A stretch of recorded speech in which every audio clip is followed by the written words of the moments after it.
इस कहानी की शुरुआत होती है वेस्ट वर्जीनिया के जंगल से, जहां एक कपल रिची और हेली हिल क्लाइंबिंग कर रहे हैं। लेकिन जैसे ही रिची ऊपर पहुंचता है, इसे एक नदी दिखाई देती है जो कि काफी गंदी होती है।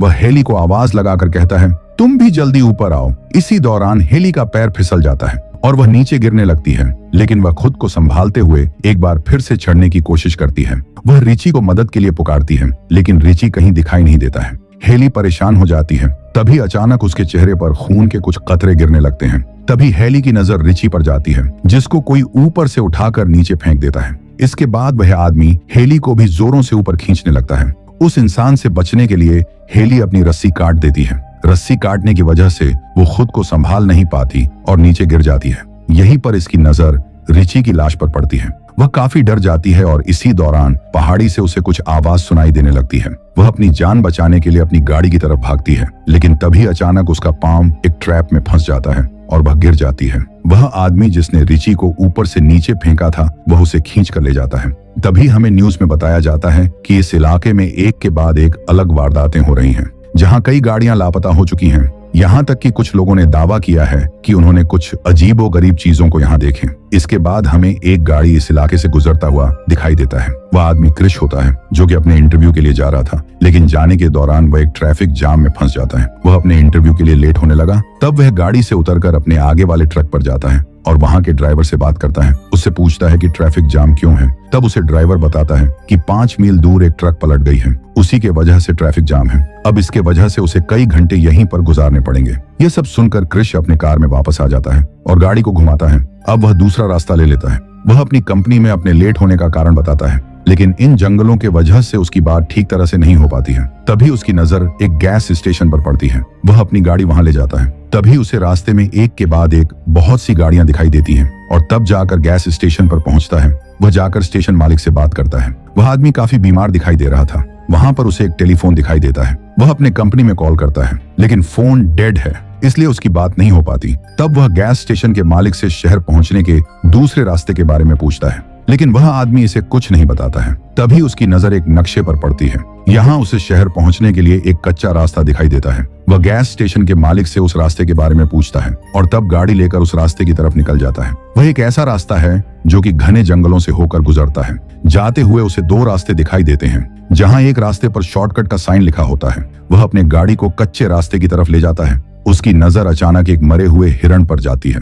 हिरण को देखने के चक्कर में उसकी गाड़ी सामने से आ रही गाड़ी से टकरा जाती है। दोनों गाड़ियों का एक्सीडेंट हो जाता है। इस एक्सीडेंट में किसी को भी ज्यादा चोटें नहीं आती हैं, लेकिन दूसरे कार के मालिक क्रिश के कार के नजदीक आते हैं। क्रिश उन लोगों से अपनी गलती के लिए माफी मांगता है और कहता है कि जो भी नुकसान होगा वह पेमेंट करने को तैयार है। साथ ही वह पूछता कि तुम लोगों ने बीच सड़क पर गाड़ी क्यों खड़ी की थी, जहां एक लड़की जिसका नाम फ्रांसिन है, वह उसे बताती है कि सड़क पर किसी ने कंटीली तार बिछा रखी थी, जिसकी वजह से उनकी गाड़ी का एक टायर फट गया। उन्हीं में से एक लड़की कहती है कि पिछली गैस स्टेशन पर जाकर वह मदद के लिए किसी को कॉल करें, लेकिन क्रिश उन्हें वहां जाने से मना कर देता है। सभी लोग एक साथ आगे बढ़कर मदद लाने की सोचते हैं। अब उनमें से 2 लोगों को छोड़कर सभी लोग आगे बढ़ जाते हैं, ताकि ये दोनों गाड़ी के पास रुककर यहीं पर उनके आने का वेट करें।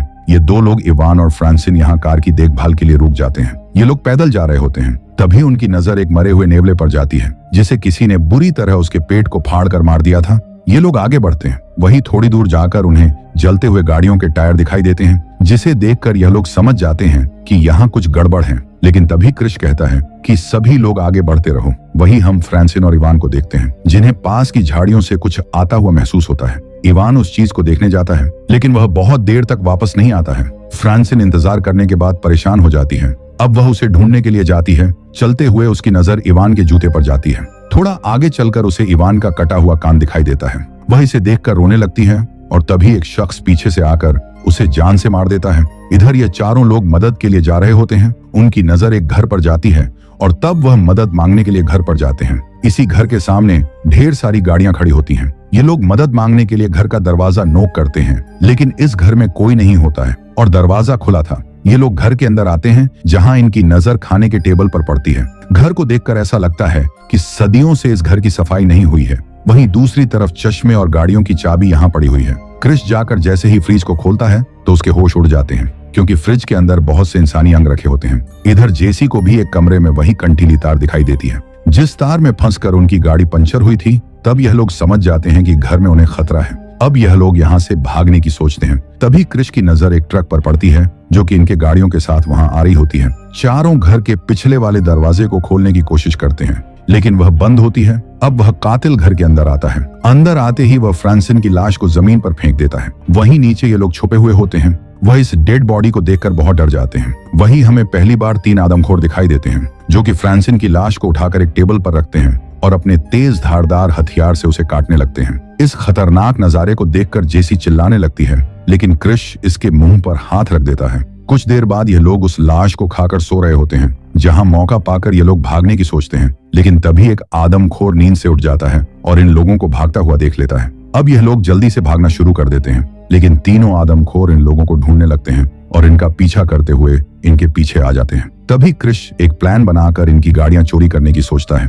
इसके बाद वह चिल्लाते हुए उनका ध्यान अपनी ओर खींचता है, लेकिन तभी एक आदमखोर उसे शूट कर देता है।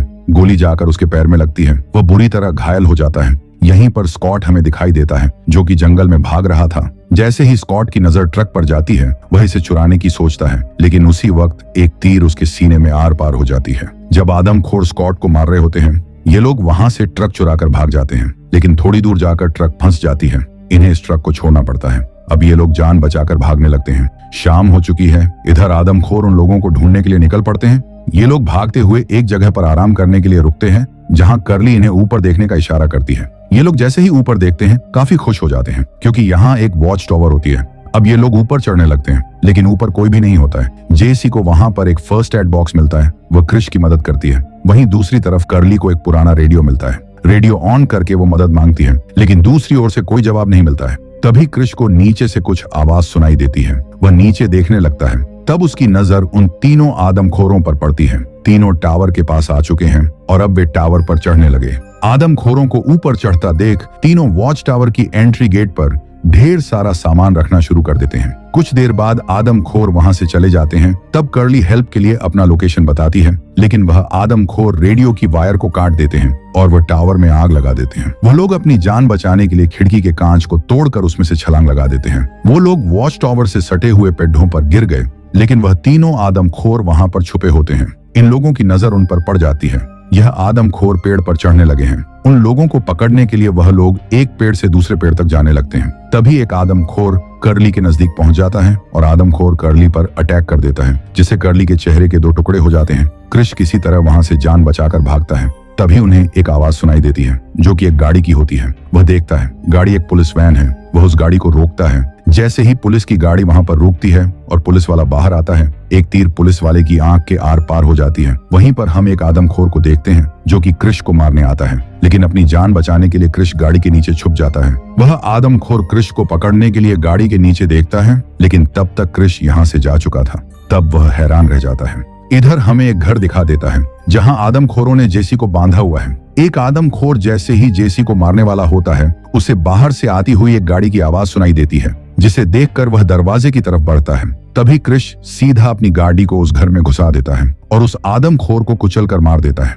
गाड़ी से उतरने के बाद वह लड़ाई करते हुए दूसरे हैवान को भी मार देता है। अब वह जेसी को छुड़ाने के लिए जाता है। तभी पीछे से एक हैवान आकर उस पर हमला कर देता है। आदमखोर क्रिश को मारने ही वाला होता है, लेकिन जेसी एक तीर से उस पर हमला कर देती है। वह आदमखोर मारा जाता है। अब दोनों घर से बाहर निकलते हैं। उसी वक्त क्रिस की नजर गाड़ी पर जाती है, जहां वह इस गाड़ी के फ्यूल बॉक्स को अपना निशाना बनाता है, जिसके वजह से वहां एक जोरदार धमाका होता है। यह घर बुरी तरीके से जल जाती है। तब यह दोनों एक ट्रक पर बैठकर पुरानी वाली गैस स्टेशन पर चले जाते हैं। उस आदमखोर के ट्रक को देखकर गैस स्टेशन का मालिक दरवाजा बंद कर देता है। तभी क्रिश ट्रक से उतरता है और वहां पर लगे मैप को उतारकर वहां से चल देता है और ये मूवी यहीं पर खत्म हो जाती है। ऐसी ही मूवीज के लिए आप हमें टेलीग्राम और इंस्टाग्राम पर फॉलो कर सकते हैं, जिसका लिंक डिस्क्रिप्शन में दिया हुआ है। और मूवी अच्छी लगी हो तो एक लाइक जरूर कर देना और ऐसे ही मूवीज के लिए हमारे चैनल को जरूर सब्सक्राइब कर लेना। तो मिलते हैं हमारे नए वीडियो में।